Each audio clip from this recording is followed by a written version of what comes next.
মানুষের মাঝে মাদকতা, জিনা, ব্যভিচার এগুলা কেন বৃদ্ধি পাবে? বৃদ্ধি পাওয়ার সবচাইতে মূল কারণ হবে মানুষের লজ্জা কমে যাওয়া। মানুষের কি কমে যাওয়া? লজ্জা। এবার লজ্জার ব্যাপারে 10টা কথা বলি, মুখস্থ করবেন। লজ্জার ব্যাপারে 10টা কথা। এক, ওয়াহাব ইবনে মুনাব্বিহ রাহমাতুল্লাহি আলাইহি বলেন, আল ঈমানু উরিয়ান, ঈমান হলো একটা খোলা জিনিস।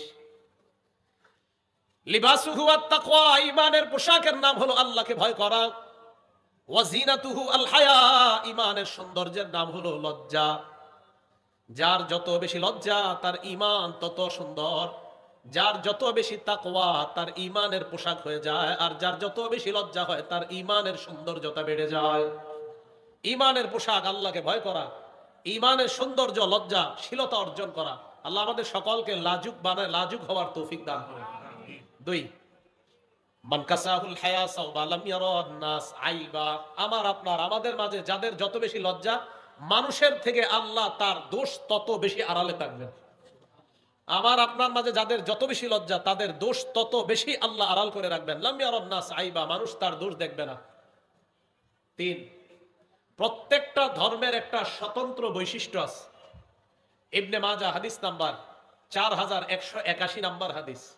ক্বালা রাসূলুল্লাহ সাল্লাল্লাহু আলাইহি ওয়াসাল্লাম, আল্লাহ নবী বলেন, ইন্না লিকুল্লি দীনিন খুলুকা ওয়া খুলুকুল ইসলামি আল হায়া। নবীজি বলেন প্রত্যেক ধর্মের একটা স্বতন্ত্র বৈশিষ্ট্য আছে, ইসলামের স্বতন্ত্র বৈশিষ্ট্যের নাম হলো লজ্জা।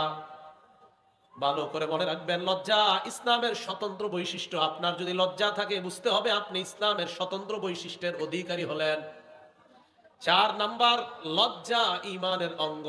মুসলিম শরীফের হাদিস নাম্বার 59 নাম্বার হাদিসের বর্ণনা।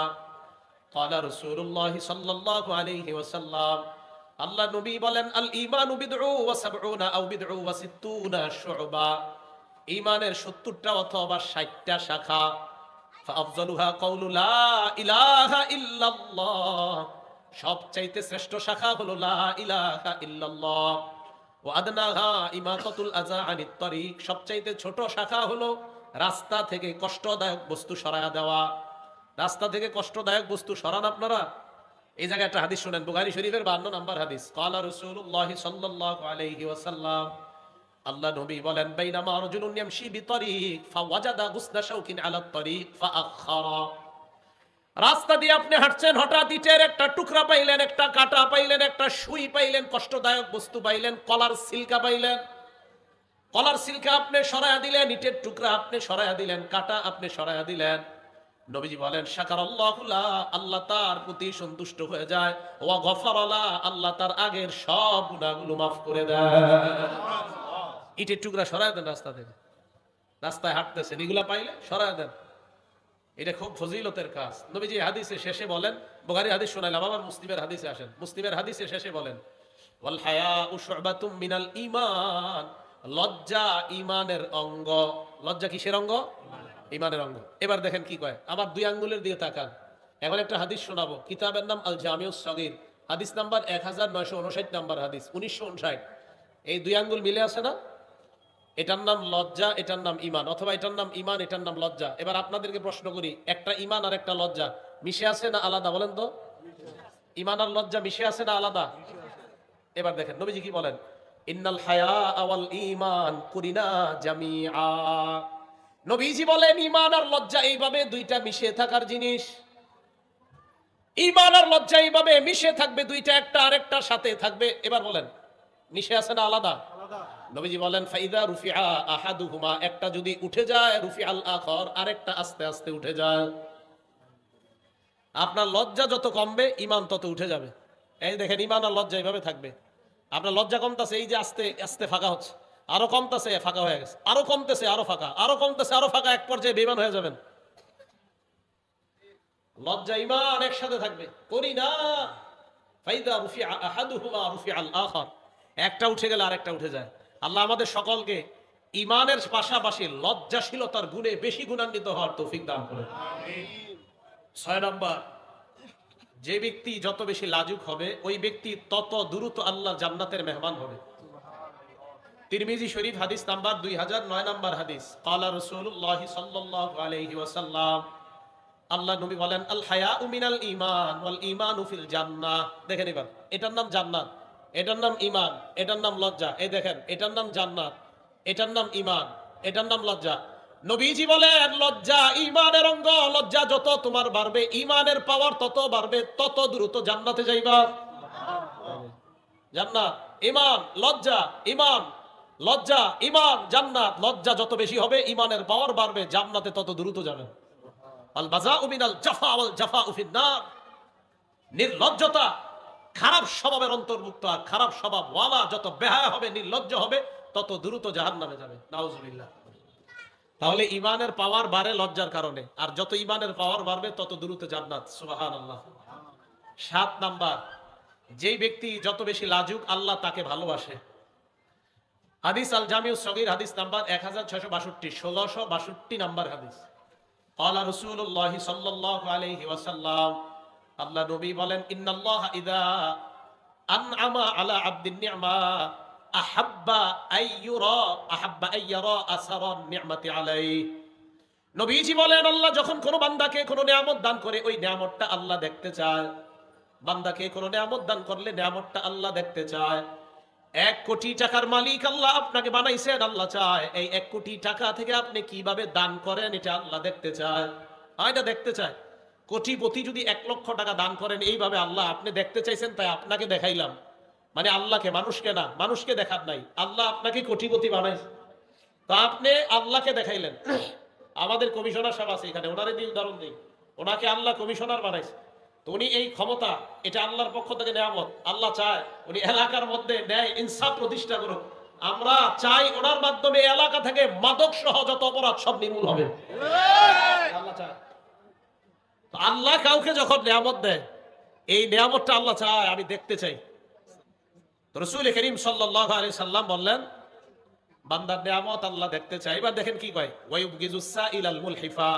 নাসুর বান্দা হয়ে যারা ভিক্ষা করে তাদেরকে আল্লাহ অপছন্দ করে। নাসুর বান্দা, গাড়িতে বসে, আমি আলহামদুলিল্লাহ পড়াশোনা করার চেষ্টা করি, গাড়িতে বসে থাকলো, তো গাড়িতে বসে বসে পড়ি, তো প্রাইভেট কারের দরজায় এসে অনেক সময় ভিক্ষুকরা দেখবেন এমন করে, ধাক্কা দেয়।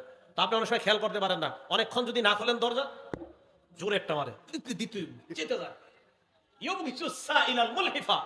নাসুর বান্দা হয়ে যদি ভিক্ষা করে তাকে আল্লাহ অপছন্দ করে। ওয়ায়ুহিব্বুল হাইয়াল মুতাআফফিফা। যেই ব্যক্তি লজ্জার কারণে মানুষের কাছে চাইতে পারে না, অভাবী বান্দা, লজ্জার কারণে চাইতে পারে না, এই বান্দাকে আল্লাহ ভালোবাসেন। লজ্জা, অভাব, অনটন আছে, লজ্জার কারণে কাউকে বলে না, যাকাত তাদেরকে খুঁজে খুঁজে দেওয়া উচিত। একে আল্লাহ ভালোবাসে, যার যত বেশি লজ্জা তাকে আল্লাহ তত ভালোবাসে। আমাকে, আপনাকে, আমাদের সকলকে আল্লাহ লজ্জাশীলতার গুণে গুণান্বিত হওয়ার তৌফিক দান করেন।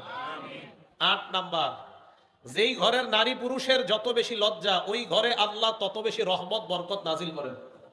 বুখারী শরীফ হাদিস নাম্বার 6117 নাম্বার হাদিস। ক্বালা রাসূলুল্লাহ সাল্লাল্লাহু আলাইহি ওয়াসাল্লাম, আল্লাহ নবী বলেন, আল হায়াউ লা ইয়াতি ইল্লা বিখাইর। নবীজি বলেন, লজ্জা এমন একটা স্বভাব, এমন একটা গুণ, যেই ঘরের মধ্যে যত বেশি লজ্জা, যত বেশি লাজুকতা, ওই ঘরের মধ্যে ওই লজ্জা নামক গুণটা তত বেশি আল্লাহর পক্ষ থেকে কল্যাণ আর বরকত নিয়ে আসে। লজ্জা যত বেশি, ওই ঘরে রহমত বরকত তত বেশি হবে। ছেলে লাজুক, মেয়ে লাজুক, বাবা লাজুক, বউ লাজুক, সবাই লজ্জাশীল ঘরের মধ্যে লজ্জার কারণে গুনাহ করে না, ওই ঘরে আল্লাহ তত বেশি রহমত বরকত নাজিল করেন। 9 নাম্বার, বুখারী শরীফ হাদিস নাম্বার 6120 নাম্বার হাদিস। আমাদের নবীর আগে যত নবী, সব নবীরা সহ, আমাদের নবী সহ সমস্ত নবীরা উম্মতকে একটা কথা বলছে, কি? ক্বালা রাসূলুল্লাহ সাল্লাল্লাহু আলাইহি ওয়াসাল্লাম, ইন্না মিম্মা আদরাকান নাস মিন কালামিন নবুওয়াতিল উলা ইযা লাম তাস্তাহি ফাসনা মা শিতা। সব নবীরা তার উম্মতকে বলছে, তোমার লজ্জা না থাকলে তোমার যা মন চায় তুমি তা করো। লজ্জা না থাকলে তুমি 3 কোয়ার্টার পরবা, ভালো 3 কোয়ার্টার ঠিক আছে। লজ্জা না থাকলে এরপরে 2 কোয়ার্টার, এটা একটু খারাপ। হ্যাঁ, এরপরে উঠতে উঠতে এতটুকু প্যান্ট পরে। 18-19 বছরের ছেলেরা সমাজে এতটুকু প্যান্ট পরে কিনা? আরে আসে কিনা? এটা জায়েজ নাই ভাইও, যুবক ভাইয়েরা এতটুকু প্যান্ট পরেন না, এটা অন্যায়, এটা নাজায়েজ। আর আপনারা যাদেরকে আইডল মনে করেন, যাদেরকে অনুসরণীয় ব্যক্তিত্ব, নায়ক নায়িকা মনে করেন, এই নায়ক নায়িকারা, এরার পোশাক কি বড় হয় না ছোট হয় দিন দিন? বলেন তো। এই কথা স্পষ্ট, যাদের পোশাক যত কমবে, মেয়েদের পোশাক যত কমবে, ছেলেদের পোশাক যত হাঁটুর উপরে উঠবে, মেয়েদের পোশাক আরো যত কমবে, ওই মেয়ে ওই ছেলে পুরা দুনিয়ার ভিতরে সবচেয়ে বেহায়া নির্লজ্জ, এতে কোনো সন্দেহ নাই। বেহায়া এতটুকু প্যান্ট কিভাবে পরে? আমি তো অবাক হয়ে যাই, হাউ ইজ ইট পসিবল, কিভাবে সম্ভব? একটা ছেলে 18-19 বছর বয়স, ও কিভাবে এটা পরে? তো শরম লজ্জার ব্যাপার। এর কি শরম করে না? হুজুর কোনো ব্যাপার না, ইটস আ রিডিকিউলাস ম্যাটার, এটা একটা হাস্যকর ব্যাপার হুজুর।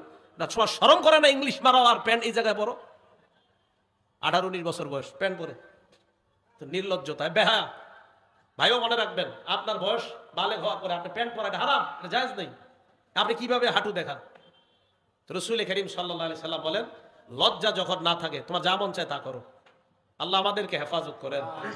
তিরমিজি শরীফের 1080 নম্বর হাদিস, ক্বালা রাসূলুল্লাহ সাল্লাল্লাহু আলাইহি ওয়াসাল্লাম, আল্লাহ নবী বলেন, আরবাউম মিন সুনানিল মুরসালিন, সমস্ত নবীদের সুন্নাত 4টা। দুনিয়ার মধ্যে যত নবী রাসূল সবার সুন্নাত হলো 4টা। সামনে উলামারা ছাড়া অন্যরা বলেন তো সমস্ত রাসূলের সুন্নাত কয়টা? আরো জোরে। 1 নাম্বার আল হায়া, লজ্জা। 1 নাম্বার আল হায়া, লজ্জা।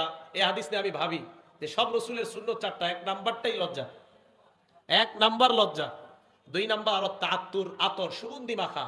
3 নাম্বার আর সিওয়াক, মেসওয়াক করা। 4 নাম্বার আর নিকাহ, বিয়ে করা। কয়টা সুন্নাত?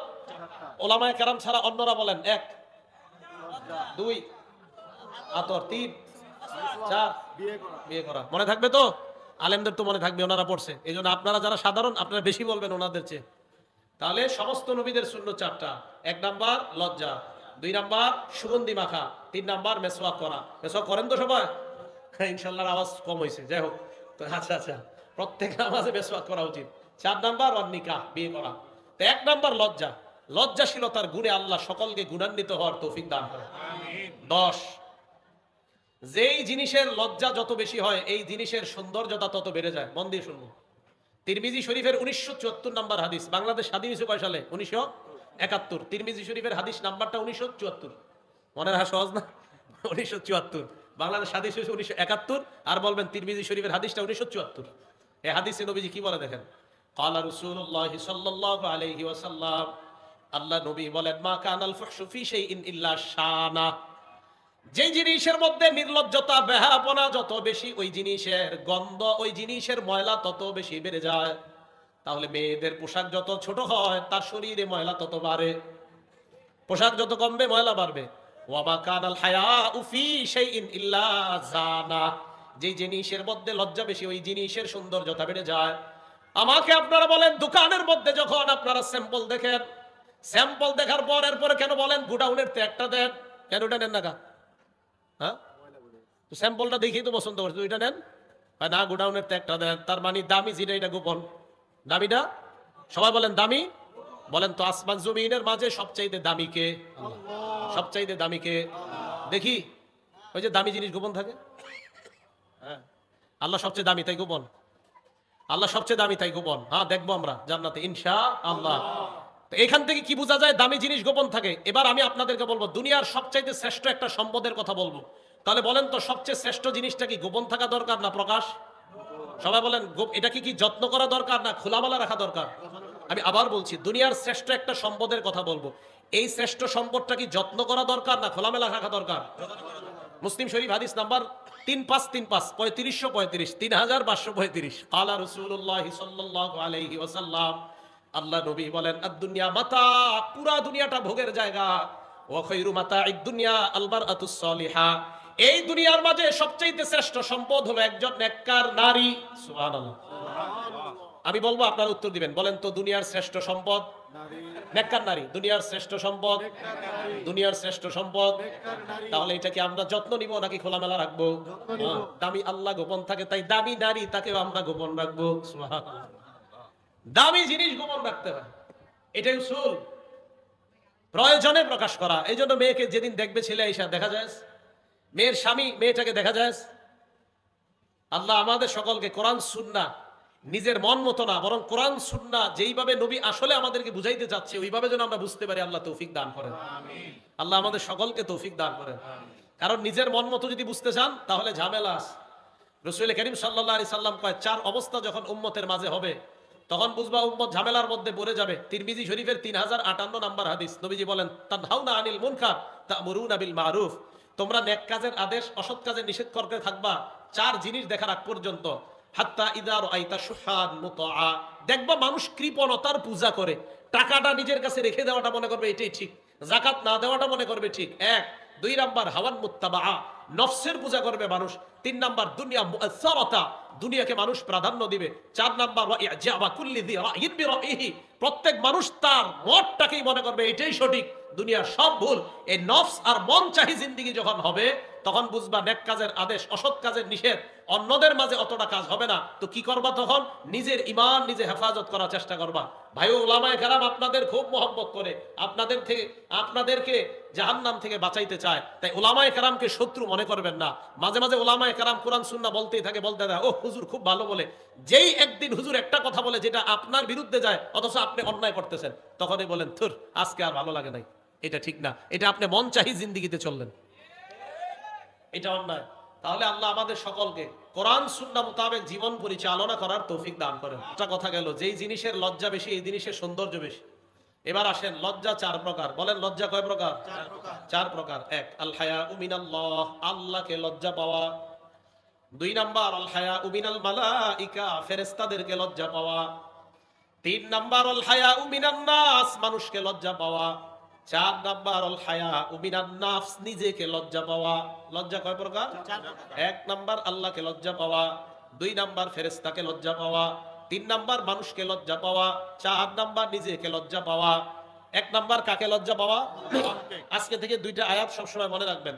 আয়াত মনে না রাখলেও চলবে, অর্থ মনে রাখলেই চলবে। প্রথম সূরা আলাক আয়াত নাম্বার 14। আপনি রাস্তা দিয়ে হাঁটছেন, শয়তান আপনাকে গুনাহ করাতে চাচ্ছে, শয়তান আপনাকে এদিক সেদিক নিতে চাইতেছে। আল্লাহ পাক রব্বুল আলামিনের ওই আয়াত সাথে সাথে কানে আনবেন যে আল্লাহ আমাকে বলছে সূরা আলাকের 14 নম্বর আয়াতে, আলাম বি আন্নাল্লাহ ইয়ারা, এই বান্দা, এই সে কি জানে না আমি তাকে দেখছি? এই সে কি জানে না আমি তাকে দেখছি? আপনি হাঁটছেন, গুনাহ করতেছেন, আপনি মদের বোতল নিলেন, আপনি মাদক, আপনি নেশা করবেন, আল্লাহ বলছেন এই বান্দা তুমি কি জানো না আমি তোমাকে দেখছি? আলাম, আল্লাহ দেখছে আমাকে আপনাকে। এই হলো এক নাম্বার আয়াত।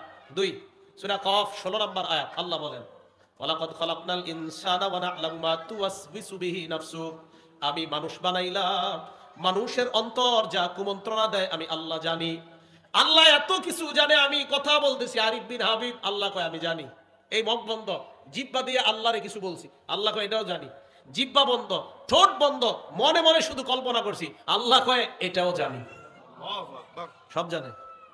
তখন বলেন ওয়ানাহনু আকরাবু ইলাইহি মিন হাবলিল ওয়ারিদ, তোমার শাহরগ এই দমনীরও আরো নিকটবর্তী আমি আল্লাহ। ভাইও রাস্তা দিয়ে হাঁটার সময় গুনাহ যখন করতে মন চাইবে, চিন্তা করবেন আল্লাহ বলছে এই বান্দা, আরে তুমি কি জানো না আমি তোমাকে দেখছি? গুনাহ ছেড়ে দেন, আজকে থেকে ছেড়ে দেন না, আমি সহ সবাই ছেড়ে দেই। আল্লাহ বলছে আমি তোমাকে দেখছি, তুমি কি দেখো না? আরে আমি তো জানি সব, তুমি কি করছো, কি ব্যাপার, তুমি কেন গুনাহ করছো? আল্লাহকে লজ্জা পাও। আল্লাহ আমাদের সকলকে আল্লাহকে যেন লজ্জা পাই আল্লাহ তৌফিক দান করেন। এবার আল্লাহকে লজ্জা পাওয়ার একটা দৃষ্টান্ত দেন। ইউসুফ আলাইহিস সালাতু ওয়াস সালাম আর জুলাইখা এক ঘরে। ইউসুফ আলাইহিস সালাম আর জুলাইখা এক ঘরে। ইউসুফ আলাইহিস সালাতু ওয়াস সালাম আর জুলাইখা, আরে ওলামায়ে কেরামদের খেদমতে লাগাই দিয়েছে। ছাত্র কই? এ বেটা সামনে আসো। আল্লাহু আকবার। রাসূল করিম সাল্লাল্লাহু আলাইহি সাল্লাম হাদিসের মধ্যে আল্লাহকে লজ্জা পাওয়ার ব্যাখ্যাও দিয়েছেন। আগে জানি আল্লাহকে লজ্জা পাওয়ার একটা দৃষ্টান্ত সূরা ইউসুফ আয়াত নাম্বার 23। ইউসুফ নবী আর জুলাইখা এক ঘরের মধ্যে আছে। আগাল্লাকাতিল আবওয়াব, দরজা লাগাই দিয়েছে সব। দরজা লাগিয়ে দেওয়ার পর জুলাইখা কয় ক্বালাত হাই তালাক, ইউসুফকে ডাক দিতেছে নিচের দিকে, কুমন্ত্রণা জানায়। ওরা ওয়াদাতুল্লাতি হুয়া ফি বাইতিহা আন নাফসি, ইউসুফ আলাইহিস সালাতু ওয়াস সালামকে ফুসলানো শুরু করলো জুলাইখা। ইউসুফ নবী চিন্তা করে দেখলেন আশেপাশে দরজা বন্ধ, জানালা বন্ধ, কেউ নাই। ইউসুফ নবীকে কেউ দেখে না, দেখে কে? আল্লাহ। ইউসুফ নবী বললেন ক্বালা মাআযাল্লাহ, আমি আল্লাহর আশ্রয় চাই। আল্লাহকে লজ্জা পাওয়া, এজন্য আল্লাহকে লজ্জা পাওয়া এটা খুব জরুরি বিষয়। আল্লাহ আমাদের সকলকে আল্লাহকে যেন আমরা লজ্জা পাই আল্লাহ তৌফিক দান করেন। তাহলে আল্লাহকে লজ্জা পাওয়ার এক নম্বর প্রকার আল্লাহকে লজ্জা পাওয়া। আল্লাহকে লজ্জা পাওয়ার আবার চার অর্থ। লজ্জা কয় প্রকার? চার প্রকার। এক, আল্লাহকে লজ্জা পাওয়া। আল্লাহকে লজ্জা পাওয়া আবার চার অর্থ। তিরমিজি শরীফ হাদিস নাম্বার 2458, 2458 নাম্বার হাদিস। ক্বালা রাসূলুল্লাহ সাল্লাল্লাহু আলাইহি ওয়াসাল্লাম, আল্লাহ নবী বলেন ইস্তাহিউ বিনাল্লাহি হাক্কাল হায়া, তোমরা আল্লাহকে যথাযথভাবে লজ্জা পাও। সাহাবারা বললেন ইন্না লানাস্তাহি বিনাল্লাহি ওয়ালহামদুলিল্লাহ, হুজুর আমরা তো আল্লাহকে লজ্জা পাই, আল্লাহকে লজ্জা পাওয়ার আবার কি অর্থ? নবীজি বললেন আল্লাহকে লজ্জা পাওয়ার অর্থ হলো চারটা। এক নাম্বার আন তাহফাজুর রাসা ওয়া মা ওয়া, তোমার মাথা আর মাথার আশেপাশে যা এইগুলা তুমি গুনাহ থেকে বাঁচাইবা। আন তাহফাজুর রাসা ওয়া মা ওয়া, মাথা, মাথার আশেপাশে চোখ, নাক, কান, মুখ গুনাহ থেকে বাঁচাও। এক। দুই ওয়াল বাতনা ওয়া মা হাওয়া, পেট আর পেটের আশেপাশে যা এগুলা গুনাহ থেকে বাঁচাও। লজ্জাস্থান, পা, এগুলা গুনাহ থেকে বাঁচাও। তাহলে কমপ্লিট পুরা শরীর গুনাহ থেকে বাঁচানো। এক, মাথা, মাথার আশেপাশে যা আছে। নজরের গুনাহ করা যাবে না, মুখ দিয়ে মিথ্যা কথা বলা যাবে না। ভাইও এই জবানের কারণে আমাদের বেশিরভাগ মানুষ জাহান্নামী হবে, বলেন নাউজুবিল্লাহ। তিরমিজি শরীফের 2616 নম্বর হাদিস, 2616 নম্বর হাদিস, রাসূল করিম সাল্লাল্লাহু আলাইহি সাল্লাম বলেন, হাল ইয়াকুব্বুন নাস ফিন্নার আলা ওয়ুজুহিহিম আও আলা মানাখিরিহিম ইল্লা হাসাইদু আলসিনাতিহিম। মানুষ, বেশিরভাগ মানুষকে আল্লাহ মাথাটা নিচের দিকে দিবে, পাগুলা উপরের দিকে দিয়ে তাদেরকে ধাক্কাইতে ধাক্কাইতে আল্লাহ জাহান্নামে ফেলে দিবে। কেন? নবী বলেন শুধু এই মুখের কারণে অধিকাংশ মানুষ এইভাবে জাহান্নামী হবে। তো এক নাম্বার আল্লাহকে লজ্জা পাওয়া, জবান হেফাজত করা, নজর হেফাজত করা, নাক হেফাজত করা। আল্লাহ আমাদের সকলকে গুনাহ থেকে এই অঙ্গগুলা বাঁচানোর তৌফিক দান করেন। দুই নাম্বার আল বাতনা ওয়া মা হাওয়া, পেট, পেটের আশেপাশে যা এগুলা গুনাহ থেকে বাঁচানো। এবার দুইটা মিলায় দেখেন, রাসূল বলেন মাই ইয়াজমান লি মা বাইনা লাহইহি ওয়া মা বাইনা রিজলাইহি, আরেক বর্ণনায় ওয়া মা বাইনা ফাখিজাইহি। নবীজি বলেন এই দুই চোয়ালের মাঝখানে যে জবান আছে, এই জিহ্বা যারা আমাকে গ্যারান্টি দিবা, জবান দিয়ে কাউকে তুমি কষ্ট দাও না, জবান দিয়ে কাউকে আঘাত করো না, জবান দিয়ে কারো গীবত করো না, জবান দিয়ে তুমি মিথ্যা কথা বলো না। নবী বলেন এক নাম্বার জবানের নিরাপত্তা আমাকে দিয়ে দাও। দুই নাম্বার দুই রানের মাঝখানের লজ্জাস্থানের নিরাপত্তা আমাকে দিয়ে দাও। নবীকে যদি বলতে পারেন হুজুর আমি জবান দিয়ে গুনাহ করি না, লজ্জাস্থান দিয়ে আমি গুনাহ করি না, আল্লাহ নবী বলেন দুই জিনিসের গ্যারান্টি, নিরাপত্তা দিয়ে দাও, আজমান লাহুল জান্নাহ, আমি নবী তাকে জান্নাতে নেওয়ার জিম্মাদার হয়ে গেলাম। আমি আল্লাহর কাছে বলে তাকে জান্নাতে নিব। তাহলে এক নাম্বার মাথা, মাথার আশেপাশে যা গুনাহ থেকে বাঁচানো। দুই নাম্বার পেট, পেটের আশেপাশে গুনাহ থেকে বাঁচানো।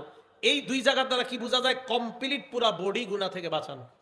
তিন নাম্বার ওয়া তাতাযাক্কারুল মাউতা ওয়াল বিলাহ, মরণ স্মরণ করা, মরণের পর আপনি পচে যাবেন এই অংশটা স্মরণ করা। আমি আপনি আজকে মারা গেলাম, এই যে দেখেন আমি আপনাদের সামনে বয়ান করতেছি, কি জনপ্রিয়তা, ভাবসা এমনই তো আমার। হ্যাঁ, আমি কালকে মারা যাবো, শেষ শেষ, কালকে এই একটু পরে মারা যাবো, কালকে এই মুহূর্তে একদিন, পরের দিন 2 দিন, পরের দিন 3 দিন। বিশ্বাস করেন 3 দিন পরে আপনারা যার যার মতো কাজ শুরু করবেন। 4 দিনের দিন আরিফ বিন হাবিবের জন্য কিছু একটা করা দরকার, আচ্ছা 7 দিনের দিন বুঝলে গেছেন। 1 মাস পরে সবাই সবার মতো, 1 বছর পরে কিসের কে আরিফ বিন হাবিব, কোথায় কে সে কি, সব শেষ। ওয়া তাতাযাক্কারুল মাউতা ওয়াল বিলা, তুমি মরে যাইবা, মরার পর পচে যাইবা, ওটা নিয়ে ভাবো। এটাই তো সত্যি কথা। আমি আপনি মারা যাওয়ার পর আমার সন্তান আদি, আমার আত্মীয় স্বজন আমাদেরকে দাফন করে দিবে। দাফন করে দেওয়ার পর একটু বলবে এই সেই, সে ভালো ছিল, সেই ছিল, সেই ছিল, 2 দিন 3 দিন, আস্তে আস্তে সবাই সবার মতো চলবে। আপনার বাড়ি গাড়ি সব রয়ে গেল। এটা নিয়ে ভাবেন যে আমি যা কামাই করেছি, যা অর্জন করেছি, সব রয়ে গেল, আমি কবরে চলে গেলাম।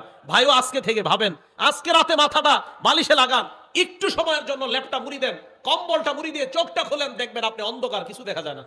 চোখ খোলেন, ল্যাপ মুড়ি দিয়ে, কাঁথা মুড়ি দিয়ে চোখ খোলেন, লাইট অফ, দেখবেন কিছু দেখা যায় না। তখন ভাববেন আচ্ছা আমার লাশটা কবরে রাখলো কামরাঙ্গীরচরের জনগণ, রাখার পর আমার লাশের উপরে বাঁশ দিল, বাঁশ দেওয়ার উপরে আবার মাটি দিল, আচ্ছা আমি তো কিছু দেখতে পাবো না, আচ্ছা অন্ধকার, ব্যাপারটা কি? ইমানদার হলে কবর আল্লাহ আলোকিত বানায় দিবে। ভাই কথাগুলো ভাবেন। নবীজি বললেন আল্লাহকে লজ্জা পাওয়ার 3 নাম্বার অর্থ তাতাযাক্কারুল মাউতা ওয়াল বিলা, তুমি মারা যাইবা, এটা চিন্তা করো, পচে যাইবা, চিন্তা করো। 4 ওমান আরাদাল আখিরাতা তারাকা জিনাতাদ দুনিয়া, আখিরাতের স্মরণে দুনিয়ার চাকচিক্য বিসর্জন দেওয়া। কামরাঙ্গীরচর দিয়ে আপনি হাঁটছেন, হঠাৎ একটা 10 তলা 5 তলা বাড়ির দিকে তাকাইলেন আর চিন্তা করলেন আমারও যদি হইতো। চিন্তা করতেছেন, এখন মনে করেন কি করবেন? তখন আখিরাত চিন্তা করেন, আখিরাতে আল্লাহ আরো বড় দিবে, সুবহানাল্লাহ। এই চিন্তায় দুনিয়ার চাকচিক্য বিসর্জন দেওয়া। নবী বলেন মাথা, মাথার আশেপাশ গুনাহ থেকে বাঁচানো, পেট, পেটের আশেপাশ গুনাহ থেকে বাঁচানো, আখিরাত কবরের কথা স্মরণ করা। 4 আখিরাতের চিন্তায় দুনিয়ার চাকচিক্য বিসর্জন দেওয়ার গুণ। এই 4টা যার মাঝে অর্জন হয়ে যাবে প্রাত্যহিক প্রতিদিনের জীবনের মধ্যে, ফাকাদ ইস্তাহইয়া মিনাল্লাহি হাক্কাল হায়া, সে আল্লাহকে যথাযথ লজ্জা পাইল। 2 নাম্বার আল হায়া মিনাল মালাইকা, ফেরেশতাদেরকে লজ্জা পাওয়া। সূরা এটা কথা, সূরা ইনফিতরের আয়াত মনে রাখবেন, ওয়া ইন্না আলাইকুম লাহাফিজিন কিরামান কাতিবিন। এই যে আমি আপনি হাঁটছি, এখন থেকে আমরা নিয়ত করবো যে হাঁটতেছি। আল্লাহ বলেন ওয়া ইন্না আলাইকুম লাহাফিজিন, তোমাদের সাথে সংরক্ষণকারী ফেরেশতা আছে, কিরামান কাতিবিন, সম্মানিত লেখকগণ। আমি আপনি টেলিভিশনের দিকে তাকাইলাম, ফেরেশতা লিখে ফেলছে। আমি আপনি নারীর দিকে একবার তাকানোর পর নজর নিচের দিকে করলাম, ফেরেশতা গুনাহ লেখে নাই। আবার তাকাইলাম, লিখে ফেলছে। প্রথমবার তাকাইলাম, নিচে তাকাইলাম, লিখে নাই। আবার তাকাইলাম, লিখে ফেলছে। ইয়ালামুনা মা তাফআলুন, যা করছো করে ফেলছে। ভাবেন না আজকে থেকে ভাবনাটা, আচ্ছা আল্লাহ আমাকে দেখে, এটাও আবার আল্লাহর লেখকগণ আমার সব কর্মকাণ্ড লিখে ফেলতেছে। ইন্না লিল্লাহ, আমার হবে কি? আল্লাহ বলে কি আর হবে? 15 নম্বর পারা 2 নম্বর পৃষ্ঠা খোলো, খোলার পর এটা পড়বা যে আমি আল্লাহ কুল্লা ইনসানিন আলজামনাহু তাইরাহু ফি উনুকি, আমি তোমার গলার মধ্যে ছোট্ট একটা খাতা মেমরি কার্ড ঝুলিয়ে দিয়েছি। অনুখরিজু লাহু ইয়াউমাল কিয়ামাতি কিতাবা, কিয়ামতের মাঠে আমি আল্লাহ এটা খুলবো। ইয়ালকাহু মানশুরা, বান্দা ওইটাকে দেখতেও পাবে খোলা অবস্থায়। দেখার পর কি হবে? আল্লাহ বলেন ওই বান্দা দেখে বললে মালি হাযাল কিতাব লা ইগাদিরু সাগীরাতান ওয়ালা কাবীরাতান ইল্লা আহসাহা। নাউজুবিল্লাহ, ইন্না লিল্লাহি, আমলনামার কি হলো? ছোট বড় সব দিকে এই জায়গায় লেখা আছে। আল্লাহ আমি ওই দিনই অপরাধটা করছি, এটাও লেখা এই জায়গায়। ভাইও ছাড় দেওয়া হবে না। এই জন্য আমি আপনি যা করছি সব লিপিবদ্ধ হয়ে যাচ্ছে। তবে তাফসীরের কিতাবে আজীব একটা কথা আমি পেয়েছি, প্রতিদিন আমরা যা করি রাতে এটা আল্লাহর কাছে পেশ করা হয়। সাহিফা আসছে হাদিসের মধ্যে, পেশ করার পর কি তাফসীরে আসছে, সহিফা পেশ করার পর আল্লাহ প্রথম পৃষ্ঠা খোলে, ওখানে ইস্তেগফার, শেষের পৃষ্ঠা ওখানে ইস্তেগফার, মাঝখানের গুলা আর দেখে না। আল্লাহ দিয়ে দেয়। ফেরেশতা বলে আল্লাহ লেখলাম তো এত কিছু, আর তো দেখলেন না, এটা তাফসীরের একটা বর্ণনা। এই কথা বলার পর আল্লাহর পক্ষ থেকে বলা হয় আমি তো জানি কি করেছে না করেছে। প্রথম পৃষ্ঠায় ভালো লেখা, শেষ পৃষ্ঠায় ভালো লেখা, মাঝে কিছু ভুলভ্রান্তি বান্দার হয়ে গিয়েছে, আমি আল্লাহ সব মাফ করে দিয়েছি। তো বলতেছিলাম আমার আপনার আমল নামাটা ফজরের মাধ্যমে যেন শুরু হয়, এশার মাধ্যমে যেন শেষ হয় দিনটা। কথা বুঝে আসছে? তাহলে আমাদের আমল নামায় শুরুতে ফজর, শেষে এশা হবে। হ্যাঁ, মাঝের নামাজ তো ছাড়াই যাবে না, বাকি এদিক সেদিকের ভুলগুলা আল্লাহ চাইলে মাফ করে দিবেন। তো বলতেছিলাম ফেরেশতাদেরকে লজ্জা পাওয়া 2। 3 নাম্বার আল হায়াউ মিনান নাস, মানুষকে লজ্জা পাওয়া। আজীব একটা হাদিস শোনাই মানুষকে লজ্জা পাওয়ার, বুখারী শরীফের 7 নাম্বার হাদিস। দেখেন আমরা কি মুসলমান না অমুসলমান? সবাই বলেন মুসলমান না অমুসলমান? নবীজির কাছে বাদশাহ হিরাকিলিয়াসের একটা চিঠি গেছে, বাদশার কাছে নবীজির একটা চিঠি গেছে। চিঠির মধ্যে বাদশাহ হিরাকিলিয়াসকে আল্লাহ রাসূল দাওয়াত দিয়েছে ইসলামের দিকে। আদউকা বিদিআয়াতিল ইসলাম, আমি আপনাকে ইসলামের দাওয়াত দিয়েছি। আসলিম তাসলাম, ইসলাম গ্রহণ করেন, নিরাপত্তা লাভ করবেন। যদি আপনি ইসলাম গ্রহণ না করেন ফাইন্না আলাইকা ইসমাল আরিসিয়িন, তাহলে আপনার প্রজাদের যত গুনাহ আছে সব আপনার উপর যাবে। কমিশনার সাহেব, আপনার এলাকায় আপনি ঠিক করতে হবে। হ্যাঁ ইনশাআল্লাহ, তাহলে আপনি কিন্তু ইনশাআল্লাহ লিডিং দিতে পারবেন জান্নাতে যাওয়ার। ইনশাআল্লাহ ইনশাআল্লাহ ওনার নেতৃত্বে যদি ইনশাআল্লাহ এলাকা ঠিক হয়ে যায়, কিয়ামতের মাঠে ইনশাআল্লাহ উনি উপস্থাপন করতে পারবে আল্লাহ আমি আমার দায়িত্বের আমানত রক্ষা করেছি, এটা বলতে পারবে। এবং এই দায়িত্ব হতে পারে ওনাকে জান্নাতি বানায় দিবে, আমানত রক্ষা করা। তো দেখেন রাসূল করিম সাল্লাল্লাহু আলাইহি সাল্লামের চিঠি গেছে বাদশা হিরাকিলিয়াসের কাছে। যাওয়ার পর নবী বললেন আমি আপনাকে ইসলামের দিকে আহ্বান করলাম, দাওয়াত দিলাম, ইসলামের দিকে দাওয়াত দিলাম, আপনি ইসলাম গ্রহণ করেন, আপনি নিরাপত্তা লাভ করবেন। আপনার যদি ইসলাম গ্রহণ করতে না পারেন, আপনি যদি না করেন, আপনার দেখা দেখে আপনার প্রজারাও ইসলাম গ্রহণ করবে না, তাদের গুনাহ কিন্তু আপনার উপর বর্তাবে যদি তারা আপনার উপর অনুসরণ করে গুনাহ করে। তো এই কথা বলার পর বাদশা হিরাকিলিয়াস চিঠি পড়ার পর বলল আচ্ছা এই জায়গায় কি মক্কার কেউ আছে যাদেরকে এই নবীর ব্যাপারে কিছু জিজ্ঞাসা করা যায়? হ্যাঁ বাদশা, আবু সুফিয়ান নামে এক ব্যবসায়ী এই এলাকায় আসছে, আপনি বললে তাকে ডাকতে পারি। কয় ডাকো। এই জায়গাটা মন দিয়ে শোনেন, আবু সুফিয়ান রাদিয়াল্লাহু তাআলা আন তখনও মুসলমান হয় নাই। আবু সুফিয়ান রাদিয়াল্লাহু তাআলা আনহু ডাকছে, সামনে বসাইছে আবু সুফিয়ানকে, পিছনে ওনার সব সাথী যারা আছে তাদেরকে, সবাই কাফের, সবাই কাফের। বাদশাহ দুভাষী একজন, যেই ব্যক্তি আরবিও বুঝে বাদশার ভাষাও বুঝে, বাদশাহ তাকে বলো আমি যা যা বলবো সব যেন সত্য কথা বলে। এবার বাদশাহ তাকে বলো আমি তাকে কোনো প্রশ্ন করলে ফাইন কাযাবানি, আবু সুফিয়ান যদি মিথ্যা বলে, আবার বলছি বাদশাহ বলতেছে তাকে বলো এই আবু সুফিয়ানকে নবীর ব্যাপারে যা বলবো যদি মিথ্যা বলে কাযযিবুহু, পিছনে যারা আছে তারা যেন সাথে সাথে বলে এই তুমি মিথ্যা বলছো। উনি মিথ্যা বললে পিছনে সবাই বলবে এই তুমি মিথ্যা বলছো। তো আবু সুফিয়ান কয় এই কথা বলার পর ভাই এই জায়গাটা স্বর্ণ অক্ষরে লিখে রাখার মতো কয় লাউলাল হায়া লাউলাল হায়া লাউলাল হায়া মিন আইয়াসিরু আলাইয়া কাযিবান লা কাযাবতু আনহু। আমার ভিতরে এত লজ্জা কাজ করলো, ছি ছি ছি, মুহাম্মদের নামে যদি একটা মিথ্যা বলি মক্কায় যাওয়ার পর আমার পিছে যারা আছে আজকে হয়তো কিছু বলবে না, আমি লিডার দেখা, তখন আমাকে বলবে আবু সুফিয়ান তুমি মোহাম্মদের নামে, তখনও তো তারা মুসলমান না তাই মোহাম্মদ বলছে, ভাই মোহাম্মদের নামে তুমি ওই দিন কিভাবে মিথ্যা কথাটা বললা। আবু সুফিয়ান একজন কাফের, তখনও মুসলমান হয় না, তিনি বলেন আমি লজ্জার কারণে যে ছি মানুষ কি বলবে, শুধু লজ্জার কারণে নবীর নামে সেদিন একটা মিথ্যা কথা বলতে পারিনি।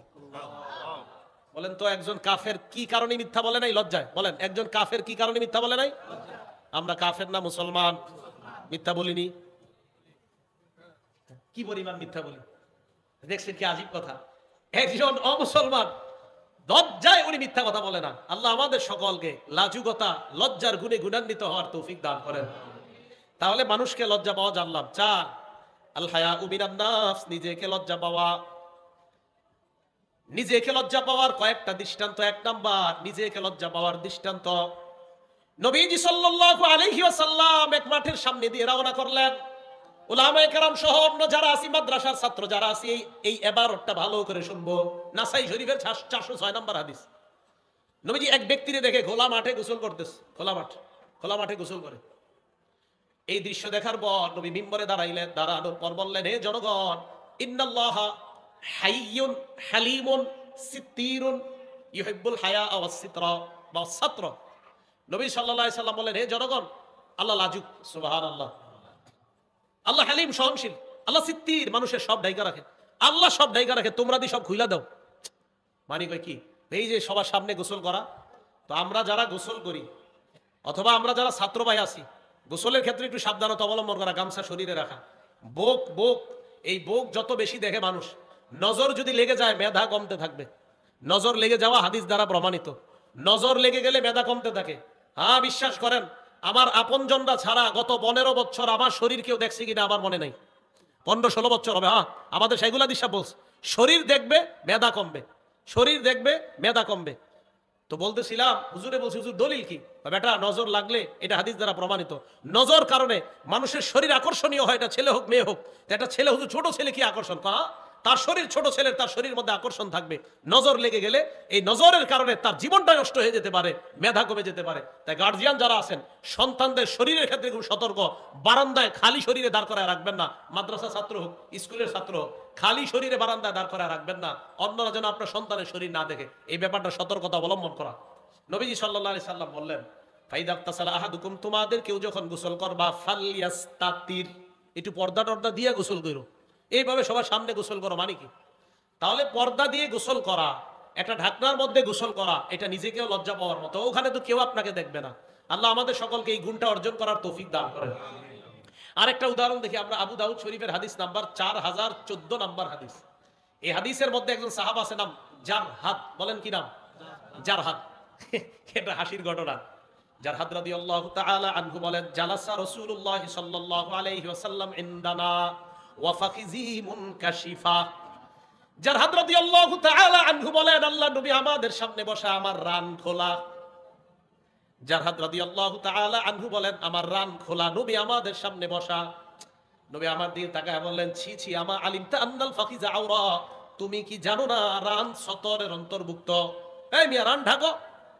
তাহলে এই হাদিস দ্বারা বুঝলাম রান পুরুষের সতর না সতরের বাহিরে, এটা রাখতে হবে, না ডাকলে গুনাহ হবে। নবীজি বললেন, আমা আলিমতা আন্নাল ফাখিজা আওরা, এই তুমি জানো না রান ঢেকে রাখতে হয়?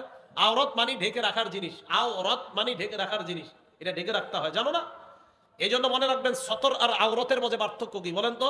সতর আর আওরত, সতর বলা হয়, মনে করেন মা বোনদেরকে দিয়ে বুঝাই, মা বোনদের সতর কোনটা, আওরত কোনটা। মা বোনদের সতর, বাবার সামনে যা খোলা রাখা যায়, মামার সামনে যা খোলা রাখা যায়, মায়ের সামনে যা, বাবা ভাইয়ের সামনে যা খোলা রাখা যায়, চাচার সামনে একটা মেয়ে যা খুলতে পারে, এটার নাম সতর। অন্যের সামনে যা খুলতে পারে না মেয়ে, এটার নাম আওরত। তাই অন্য পুরুষের সামনে মেয়ে চেহারা ঢেকে রাখা, এটার নাম আওরত। বাবার সামনে চেহারা খোলা রাখা, এটার নাম সতর। তো কোনো মেয়ে যদি চেহারা খুইলা কোনো শপিং মলে চাকরি করে, এটার নাম কখনো আওরত হবে না, এটা সতর হবে। আর বুঝতে হবে এই মেয়েটাকে ওই শপিং মলওয়ালা মূলত মেয়ের দুর্বলতার মধ্যে যে মেয়েটা একটু চাকরি করে টাকা স্বাবলম্বী হোক, এটা যদি তার মাকসাদ হয় এটা ভালো কথা, কিন্তু তার মাকসাদ এটা না। মেয়েকে ওই দোকানে চাকরি দেওয়ার অর্থ তার মাকসাদ যে এই জায়গায় কাস্টমার আকর্ষণ করা, তার মানে ওই মেয়েটাকে তার দোকানের পণ্য হিসেবে সে ব্যবহার করছে।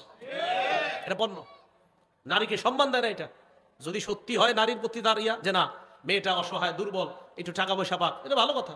কিন্তু যদি না উদ্দেশ্য হয়, তা আপনি তো একটা কালা মেয়ের চাকরি দেন না আপনার শপিং মলে, হ্যাঁ? আপনি একটা কালো মেয়ের চাকরি দেন, অসহায় দুর্বল কালো মেয়ের, তা তো দেন না। আমাদেরকে বুঝান, একটা কালো অসহায় মেয়ে, কি কালো অসহায় মেয়ে নাই বাংলাদেশে? একটা কালো অসহায় মেয়ের চাকরি দেন। ওই দোকানদাতা ভালো করে জানে এরে বসাইলে কাস্টমার আসবে না। তাহলে কি এই মেয়েটারে কি বলেন, তার প্রতি কি আপনার অনুগ্রহ করা হলো না, তাকে পণ্য বানানো হলো? হ্যাঁ মা বোনরা আমার কথা বুঝার চেষ্টা করবেন, এখানে আপনাকে পণ্য বানানো হয়, আপনার সৌন্দর্যতাকে পণ্য বানানো হচ্ছে।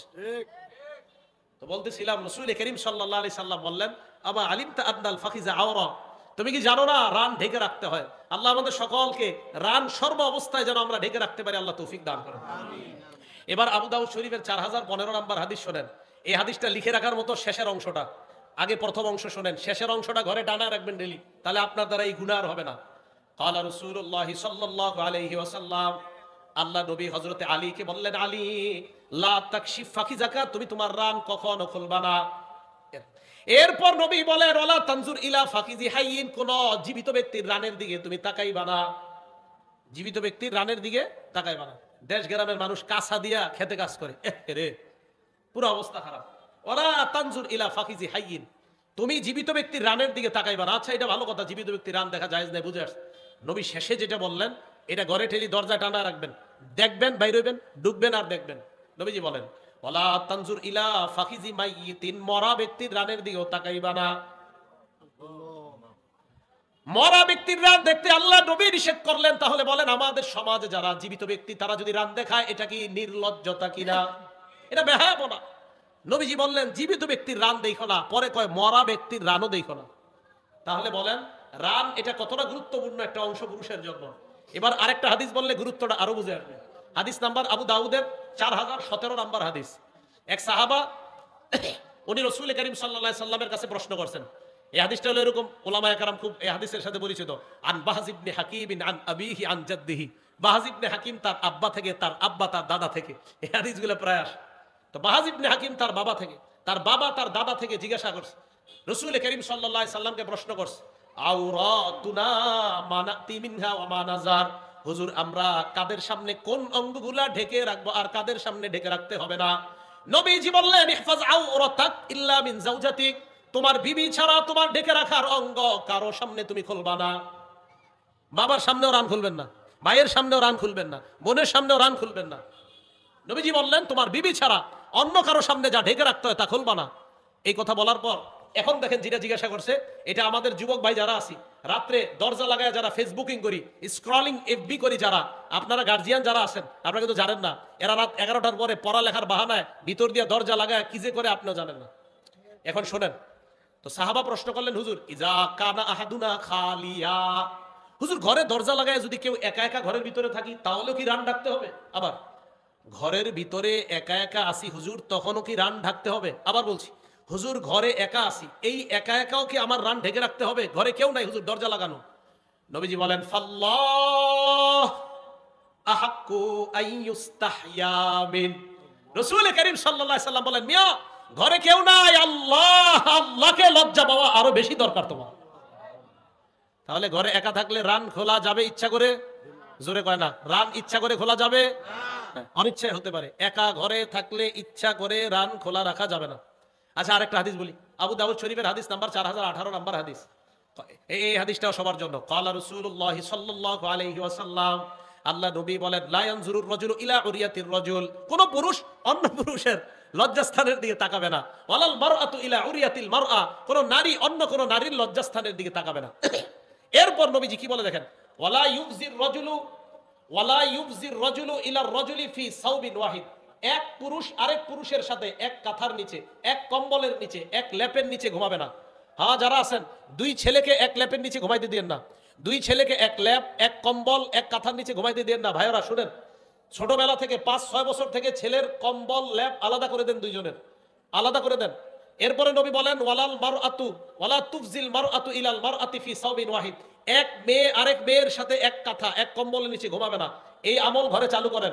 কয়েকটা অপশন হতে পারে, পারলে খাট আলাদা করেন দুইজনের, না পারলে এক খাটের মধ্যে মাঝখানে কোল বালিশ আর আলাদা তাদেরকে কাঁথা কম্বল দিয়ে দেওয়া। ইনশাল্লাহ 5-6 বছর বয়স থেকে ছেলে মেয়ে লজ্জাশীলতার গুণে গুণান্বিত হয়ে তারা ইনশাল্লাহ বড় হবে। কথাটা মনে থাকবে? তাহলে বলেন তো, দুই পুরুষ এক কাঁথা এক কম্বল এক ল্যাপের নিচে দুই ছেলেকে কি ঘুমাইতে দিবেন? না ভাই, আমাদের নবীজি নিষেধ আসছে, দিয়েন না। এটা নির্লজ্জতা বাড়ে, দিয়েন না। আপনার দুইটা ল্যাপ দুইটা কম্বল দুইটা কাঁথা আপনি কিনে নেন। আর যদি বলেন হুজুর শীতকালে দুই ল্যাপ কেনার সামর্থ্য নাই, দুই কাঁথা দিয়ে তখন উপরে ল্যাপ দেন। দুই কাঁথা দুইজনে গায়ে দিবে, উপরে ল্যাপ থাকতে পারে। দুই কাঁথা দুই ছেলে গায়ে দিবে, উপরে ল্যাপ থাকবে দুজনের উপরে, এটা হতে পারে। এটা রসুলের এই হাদিসটা পালন করার চেষ্টা করব, তাহলে নির্লজ্জতা থেকে বাঁচতে পারবো, বেহাপনা থেকে বাঁচতে পারবো, লজ্জাশীলতার গুণে গুণান্বিত হতে পারবো। আল্লাহ পাক রব্বুল আলামিন আমাদের সকলকে লজ্জাশীলতার গুণে গুণান্বিত হওয়ার তৌফিক দান করেন। আলোচনা শেষ হয়নি, তো লজ্জাশীলতার গুণ এটা আমরা যেন সকলে অর্জন করতে পারি, আল্লাহ তৌফিক দান করেন। বাকি আলোচনাটা একটু পরে করব, করার আগে আপনাদের সামনে রুমাল যাবে মাদ্রাসার, আপনারা কেউ উঠবেন না, হ্যাঁ কেউ উঠবেন না। ছাত্র ভাইয়েরা রুমাল নিয়ে যান তাড়াতাড়ি, মাদ্রাসার জন্য আপনারা দান করবেন। ছাত্ররা তাড়াতাড়ি রুমাল নিয়ে যাই, আমরা কেউ উঠবো না। ছাত্র ভাইয়েরা সবার সামনে রুমাল নিয়ে যাই, আলোচনা এখনো শেষ হয় নেই।